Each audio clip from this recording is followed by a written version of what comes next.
Hello दोस्तों, आज हम इस वीडियो में बात करने वाले हैं। आईडीबीआई बैंक की तरफ से एक न्यू वैकेंसी निकल कर आ चुका है, जो कि असिस्टेंट के लिए वैकेंसी निकाला गया है। जो कि इसमें कितना वैकेंसी निकाला गया है, क्वालिफिकेशन क्या रखा गया है, एज लिमिट क्या, सिलेक्शन प्रोसेस, सभी चीज़ मैं आपको इस वीडियो में बताने वाला हूं। तो वीडियो को बिना स्किप किए पूरे एंड तक देखिए। अगर आप बैंक का जो कि वैकेंसी का इंतजार कर रहे थे, तो ये बैंक का वैकेंसी निकल कर आ चुका है, आईडीबीआई बैंक का। तो चलिए हम वीडियो को शुरू करते हैं और मैं आगे के बारे में सभी चीज़ आपको बताने वाला हूं। तो अभी तक मेरे चैनल को सब्सक्राइब नहीं किया है तो प्लीज़ मेरे चैनल को सब्सक्राइब कर लीजिएगा।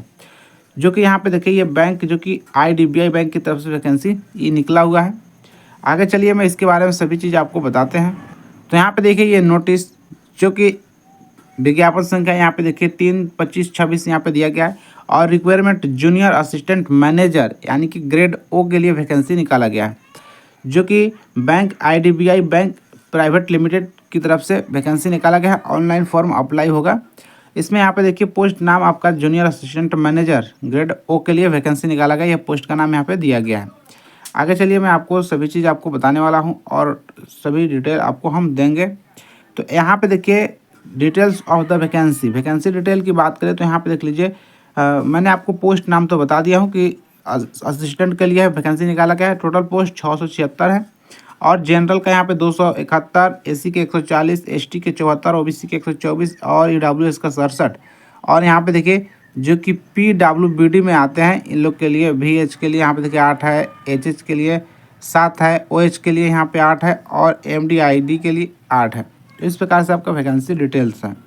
और यहाँ पे देखिए, हम आगे बात करने वाले हैं जो कि कट ऑफ डेट की बात करें तो कट ऑफ आपको कब तक मिल जाएगा एजुकेशनल क्वालिफाई पे। तो आपका यहाँ पे देखिए 1 मई 2025 तक का ही होना चाहिए, तभी आप फॉर्म को अप्लाई कर पाएंगे आपका एजुकेशन क्वालिफिकेशन में। एडवांस में डेट यहाँ पे देखिए, मतलब एडवांस डेट आपका एडवांस डेट कब तक मतलब आप करना चाहते हैं, कब तक कर सकते हैं। तो आपका 7 मई तक होना चाहिए, यानी 7 मई 2025 तक। उसके बाद यहाँ पे देखिए, ऑनलाइन अप्लाई या एडिटिंग करना यानी करेक्शन करना, इसका डेट यहाँ की बात करें तो 8 मई से स्टार्टिंग हो चुका है। और यहाँ पे ये जो कि आपका 20 मई तक चलने वाला है। और यहाँ पे देखिए, एप्लीकेशन फ़ी की बात करें तो एप्लीकेशन फ़ी हम आगे बताएंगे कि कितना एप्लीकेशन फ़ी लगने वाला है। ये अप्लाई डेट मैंने आपको बताया कि 8 मई से 20 मई तक फॉर्म को अप्लाई कर सकते हैं। उसके बाद आपका ऑनलाइन टेस्ट होगा, जो कि जूनियर असिस्टेंट मैनेजर के लिए, जो कि 8 जून को होगा। 8 जून का आपका टेस्ट लिया जाएगा। यहाँ पे देखिए, हम एज की बात करने वाले हैं कि एज आपका मिनिमम और मैक्सिमम एज कितना रखा गया है। तो एज यहाँ पे देख लीजिए, आपका मिनिमम 20 ईयर्स है और मैक्सिमम 25 ईयर्स है। एज में छूट आपको आगे हम बताएंगे कि आपको एज में कितना तक आपको छूट मिल सकता है। और यहाँ पे देखिए, आपका डेट ऑफ बर्थ 2000 से 2005 तक का होना चाहिए आपका मिनिमम और मैक्सिमम एज में। उसके बाद क्वालिफिकेशन और आपका एजुकेशन की बात करें तो आपका बैचलर डिग्री होना चाहिए, यानी कि ग्रेजुएशन आप किए हुए हैं तो फॉर्म को अप्लाई कर सकते हैं। इसमें भी अगर आप जनरल, ईडब्ल्यूएस और ओबीसी से फॉर्म को अप्लाई करते हैं तो आपका ग्रेजुएशन में 60% होना चाहिए। और अगर आप एससी, एसटी, पीडब्ल्यूएड कैंडिडेट हैं तो आपको 55% है तो फॉर्म को अप्लाई कर सकते हैं। आप किसी भी आप कहीं से भी हैं फॉर्म को अप्लाई कर सकते हैं। और साथ में आपका एक कंप्यूटर का अनुभव होना चाहिए, आपको कंप्यूटर चलाने का तरीका आना चाहिए, तब फॉर्म को अप्लाई कर सकते हैं। लेकिन अगर आपके पास कंप्यूटर नहीं तो अभी आप सीख सकते हैं, लेकिन आपका एजुकेशन जो कि ग्रेजुएशन होना चाहिए। यहाँ पे देखिए, पोस्टिंग की बात करें तो पोस्टिंग यहाँ पे देखिए दिया गया है कि आपका ज्वाइनिंग असिस्टेंट ग्रेड ओ के लिए यानी कि आपका जिस भी स्टेट से फॉर्म को अप्लाई करेंगे उसी स्टेट में जो कि आईडीबीआई बैंक में आपका जो कि पोस्टिंग किया जाएगा, ये यहाँ पे दिया गया है। सिलेक्शन प्रोसेस के बारे में जान लीजिए कि क्या क्या सिलेक्शन प्रोसेस होगा। तो सिलेक्शन प्रोसेस में सबसे पहले आपका ऑनलाइन टेस्ट होगा, ऑनलाइन टेस्ट। उसके बाद आपका डीवी होगा, यानी कि डॉक्यूमेंट वेरिफिकेशन। उसके बाद इंटरव्यू होगा, यानी कि जो कि पीआई। उसके बाद आपका मेडिकल होगा। ये आपका सिलेक्शन प्रोसेस रखा गया है। इसमें यहाँ पे देखिए, हम आपको बताने वाले हैं कि आपका जो कि कितना कितना नंबर से ऑनलाइन टेस्ट में आपको पूछा जाएगा। तो आपका यहाँ पे देखिए, रीजनिंग यानी कि लोकल लैंग्वेज हो गया, या फिर आपका रीजनिंग हो गया, लॉजिकल। तो आपका इससे 100 यानी कि 60 क्वेश्चन पूछा जाएगा, 60 नंबर का रहेगा। और इसमें आपका 40 मिनट दिया जाएगा। उसके बाद इंग्लिश लैंग्वेज से आपका 40 क्वेश्चन, 40 नंबर का और 20 मिनट समय दिया जाएगा।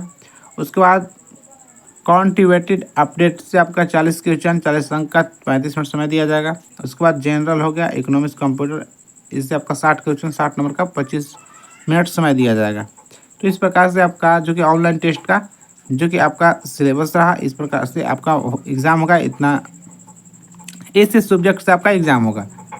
उसके बाद यहाँ पे देखिए पाई की बात करें तो पाई में आपका यानी कि पर्सनल इन्फॉर्मेशन में आपका यहाँ पे देख लीजिए इंटरव्यू में आपका कटअप के माध्यम से होगा। जो भी आपका रिजल्ट आएगा उसी के हिसाब से आपका थोड़ा कुछ पूछा जाएगा और आपका कटअप पर आपका जो कि ये पर्सनल इंटरव्यू लिया जाएगा।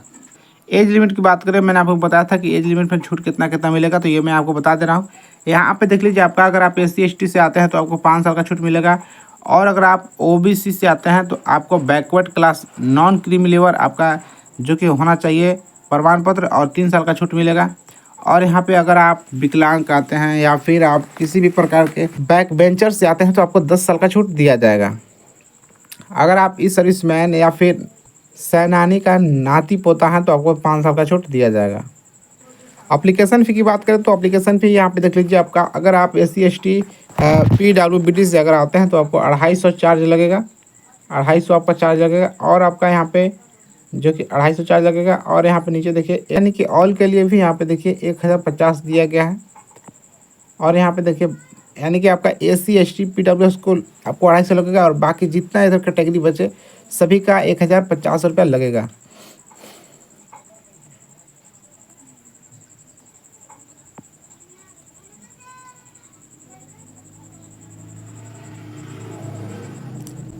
और डॉक्यूमेंट यहाँ पे देख लीजिए आपका डॉक्यूमेंट क्या क्या लगेगा। तो डॉक्यूमेंट में एज के माध्यम के लिए आपका 10-12 का मार्कशीट होना चाहिए, उसके हिसाब से डेट ऑफ बर्थ होना चाहिए।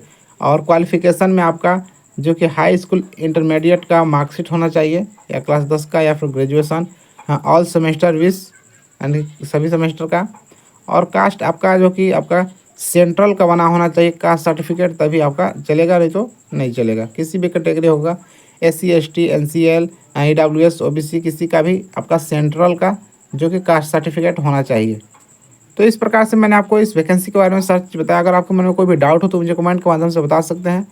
तो चलिए आज के लिए इतना ही। अभी तक मेरे चैनल को सब्सक्राइब नहीं किया तो प्लीज़ मेरे चैनल को सब्सक्राइब कर लीजिए और बेल आइकन को प्रेस कर लीजिए, क्योंकि मैं इसी प्रकार के जो नया नया वीडियो लेकर आते रहता हूँ तो उसका नोटिफिकेशन सबसे पहले आप तक पहुँचे। चलिए आज के लिए इतना ही, मिलता है नेक्स्ट वीडियो में। जय हिंद।